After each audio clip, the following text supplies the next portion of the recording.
South ఇండియాలోని అతి తక్కువ ధరలకి రత్నాలనందించే ఏకైక సంస్థ 6JVR. నమస్తే, నేను Keshav. Welcome to Suman TV. కేంద్ర ప్రభుత్వం 2025-26 సంవత్సరానికి బడ్జెట్ ప్రవేశపెట్టింది. ఈ బడ్జెట్లో తెలుగు రాష్ట్రాలకి వచ్చింది ఏంటి? ప్రధానంగా వేతన జీవులకి దక్కినటువంటి ఊరట ఎలాంటిది?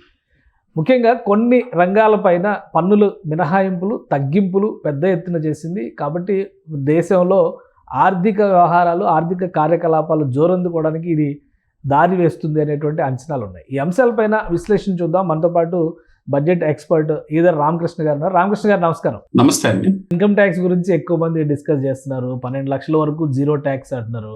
సో ఇది జీరో ట్యాక్సా, లేదంటే ఇక్కడ బడ్జెట్ స్టేట్మెంట్లో చూస్తే మాత్రం 4 లక్షల నుంచే 10% క్యాలిక్యులేషన్స్ అయితే కనిపిస్తున్నాయి. బట్ అందులో వచ్చేటువంటి మినహాయింపులు, రిబేట్లు ఇవన్నీ ఏ విధంగా చూడాలి? అంటే మనం ప్లాన్ చేసుకున్నట్లయితే 12 లక్షల దాకా మనం జీరో ట్యాక్స్ పొందొచ్చండి.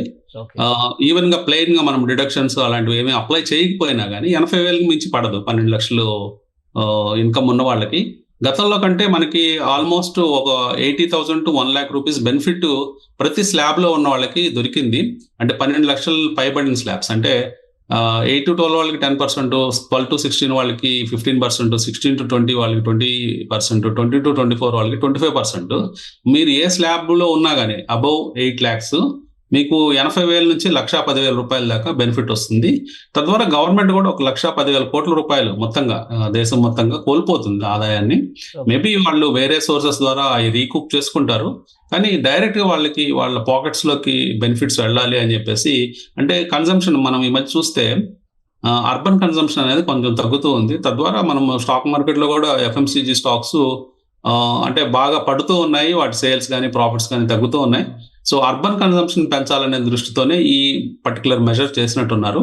సో ఎప్పుడైతే ఈ middle class, lower middle class వాళ్ళకి, లేదా కొంచెం హయ్యర్ క్లాసెస్ అంటే 12 lakhs to 24 lakhs వచ్చే వాళ్ళకి కొంచెం ఒక 1 lakh రూపీస్ దాకా సేవింగ్స్ అనేవి వాళ్ళ పాకెట్స్ లో డైరెక్ట్ గా వస్తాయి. కాబట్టి అది కన్సంప్షన్ కి ఉపయోగపడుతుంది. అట్లాగే కన్సంప్షన్ సైకిల్ మళ్ళీ మొదలవుతుంది అని ఆశతో ఇది చేయటం జరిగింది.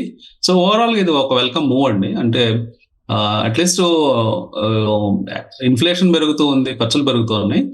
ఇలాంటి మూవ్ వల్ల కొంత మిడిల్ క్లాస్ పీపుల్ హ్యాపీగా ఫీల్ అవుతారు. కానీ ఇంకా డిడక్షన్స్ విషయంలో కానీ, ఎగ్జంప్షన్స్ విషయంలో కానీ, ఎందుకంటే ఇప్పుడు ఇన్సూరెన్స్కి వాటికి ఒక 1 lakh, 1.5 lakh మాత్రమే ఎగ్జంప్షన్స్ ఇచ్చారు. అలానే లోన్ రిలేటెడ్ ఇంట్రెస్ట్ ఎగ్జంప్షన్స్ ఇవేవి కూడా రివైవ్ చేయకుండా కేవలం స్లాబ్ సిస్టంలో మార్పులు తీసుకురావడం వల్ల పెద్ద ప్రయోజనం ఉండదు అనేటువంటి ఒక విమర్శ వస్తుంది.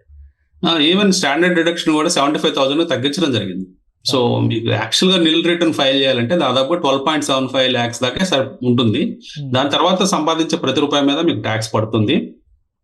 ఏదైనప్పటికీ అంటే ఇదివరకు వేరే ఇష్యూస్ ఉండేవండి. అంటే ట్యాక్స్లు కట్టే దాంట్లో డిస్ప్యూట్స్ ఎక్కువ ఉండేవి. ఆ డిస్ప్యూట్స్ ని కొంచెం ఈజ్ చేసినట్టు కనిపించింది. ఫర్ ఎగ్జాంపుల్ TCS, TDS వీటిల్లో చాలా మార్పులు తీసుకొచ్చారు. ఫర్ ఎగ్జాంపుల్ TDS ఇదివరకు రెంటల్ ఇన్కమ్ లో 22.4 lakhs నుంచి మనం TDS ఫైల్ చేయాల్సిన అవసరం ఉంది. ఇప్పుడు దాన్ని 6 lakhs to 7 lakhs పెంచడం జరిగింది. అంటే కొంత ఈజ్ ఆఫ్ డూయింగ్ బిజినెస్ లాగే ఈజ్ అంటే ఈ పర్టికులర్ ట్యాక్స్ విధానాల్లో ఈజ్ తీసుకురావడం జరిగింది. అట్లాగే TCS విషయంలోకి వస్తే మనము 10 lakhs దాకా ఇప్పుడు ఫారెన్ పంపించి పిల్లలు చదివించే వాళ్ళకి ట్యాక్స్ లేకుండా చేశారు. సో తద్వారా ఏంటంటే కొంత కంఫర్ట్స్ అనేవి ప్రతి ఒక్కరికి దొరికినట్టు అర్థమవుతుంది. పర్టికులర్ గా 8 lakhs to 25 lakhs income group కి. సో ఓవరాల్ గా మంచి మూవ్సే కనిపిస్తున్నాయండి. అంటే కొంచెము బెనిఫిట్స్ డైరెక్ట్ గానే కనిపిస్తున్నాయి. మేబీ ఇండైరెక్ట్ ఎఫెక్ట్స్ మనకు తెలియదు. ఇండైరెక్ట్ ట్యాక్సెస్ ఇప్పుడు ఫర్ ఎగ్జాంపుల్ వేరే మనం పర్చేజ్ చేసినా, సేల్ చేసినా ఈ రోజు GSTలు కడుతున్నాము. కాబట్టి ఇండైరెక్ట్ గా ఓవరాల్ గా బేస్ పెరుగుతూ ఉంది. మీరు ఓవరాల్ ట్యాక్స్ ఇన్కమ్ కనుక చూస్తే 24 లక్షల నుంచి 28 లక్షల అంటే 4 లక్షల కోట్ల రూపాయలు గవర్నమెంట్కి ఆదాయం పెరిగింది. కాబట్టి ఆదాయంలో 1 లక్ష రూపాయలు వాళ్ళు తగ్గించుకున్నట్టు అర్థం చేసుకోవాలి. రైట్. అంటే ఇప్పుడు ఆదాయపు పన్నుకి సంబంధించి ఒక స్పెషల్ బిల్లు కూడా ప్రవేశపెడతాం అంటున్నారు. ఈ రోజు ఇచ్చినటువంటి అంశాలతో దాదాపు క్లారిటీ వచ్చేసినట్టేనా? ఇంకేమన్నా క్లారిటీ వచ్చే అవకాశం, అంశాలు ఆ బిల్లులో ఉండడానికి స్కోప్ ఏమైనా ఉంటుందా? ఉంటాయండి. చాలా అంశాలు బిల్లులో పొందుపరుస్తారు. అంటే జనరల్ గా ఈ రోజు ఏంటంటే మెయిన్ హెడ్లైన్స్ మనము అతనే చూస్తున్నాము. వీటిల్లో కొన్ని మార్పులు, చేర్పులు, కొన్ని క్లారిఫికేషన్స్ అన్ని కూడా రేపు ఫైనల్ బిల్ 1 week లో వస్తుంది అంటున్నారు. కాబట్టి ఆ బిల్లులో చాలా డీటెయిల్డ్ గా మొత్తం అన్ని విషయాలు పొందుపరుచుంటారు. సో అప్పుడు ఆడిటర్స్ కూడా వాళ్ళకు కూడా క్లారిటీ వస్తుంది. సో ఎట్లా ప్లాన్ చేసుకోవచ్చు ట్యాక్స్ ప్లానింగ్ అవన్నీ కూడా అప్పుడు అందరికీ అర్థం అవుతుంది. రైట్ థ్యాంక్ యూ అండి. ఇది స్పెషల్ డిస్కషన్. Keep watching.